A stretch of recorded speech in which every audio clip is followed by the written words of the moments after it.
Cette vidéo a pour objectif de vous montrer comment entretenir et développer votre réseau LinkedIn. Elle a été réalisée par Karine Loher, professeure de technique notariale au lycée Parc de Villegénis à Massy, dans le cadre de ses cours de première année avec le BTS Notariat, plus particulièrement en activité professionnelle appliquée. Alors, petit rappel sur LinkedIn. LinkedIn, c'est un réseau professionnel utilisé actuellement par plus de 700 millions de personnes dans le monde.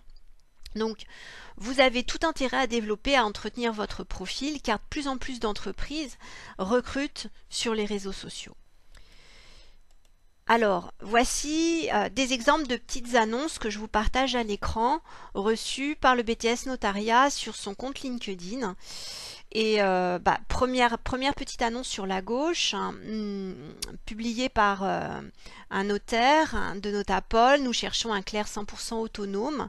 Donc là, vous avez une petite annonce classique d'emploi d'un notaire. On en reçoit dès qu'on arrive à se créer un réseau. Et donc pour vous, c'est très très riche, puisque vous pourrez postuler auprès de ces études très vite, puisque si elle recherche un clerc, elle cherche peut-être aussi à le former.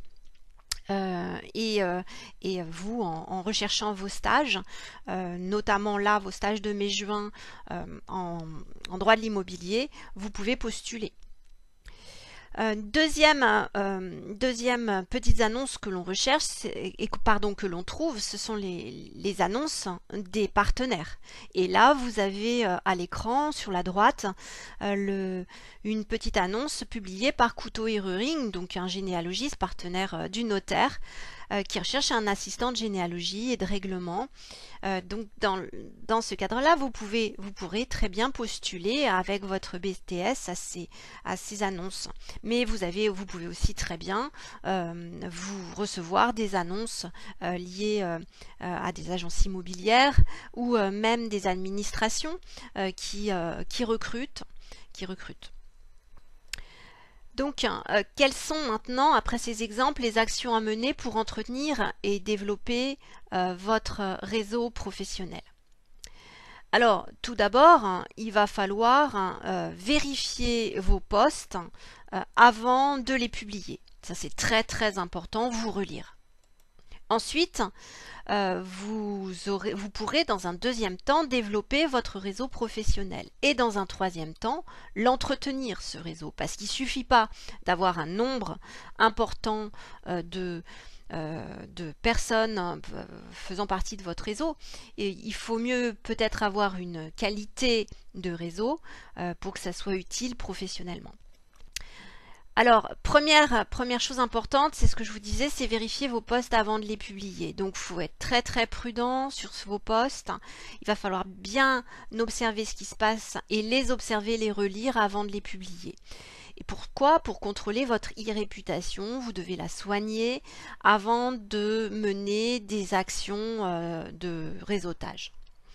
Vous devez donc entretenir aussi votre réseau en choisissant des mots-clés, des hashtags.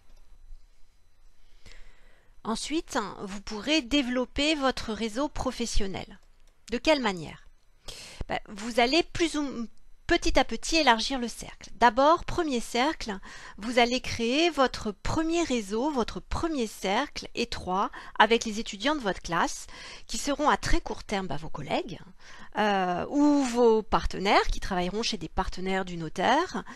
Le premier cercle, c'est aussi le BTS Notariat lui-même et puis vos professeurs. Donc, premier réseau. Deuxième réseau que vous allez créer, c'est que vous allez reprendre contact avec d'anciens collègues dans les offices où vous avez effectué vos stages afin de donner de la visibilité à vos compétences. Troisième cercle, plus large, vous allez élargir le cercle de vos connaissances en invitant d'autres professionnels, d'autres notaires, d'autres professionnels partenaires. Mais lorsque vous allez élargir ce cercle, il va falloir bien prendre garde à bien cloisonner votre vie personnelle et votre vie professionnelle. Un réseau professionnel n'est pas un réseau personnel où on s'exprime et où on invite tous ses proches. il faut bien prendre garde pour qu'il soit efficace à cloisonner sa vie personnelle et sa vie professionnelle.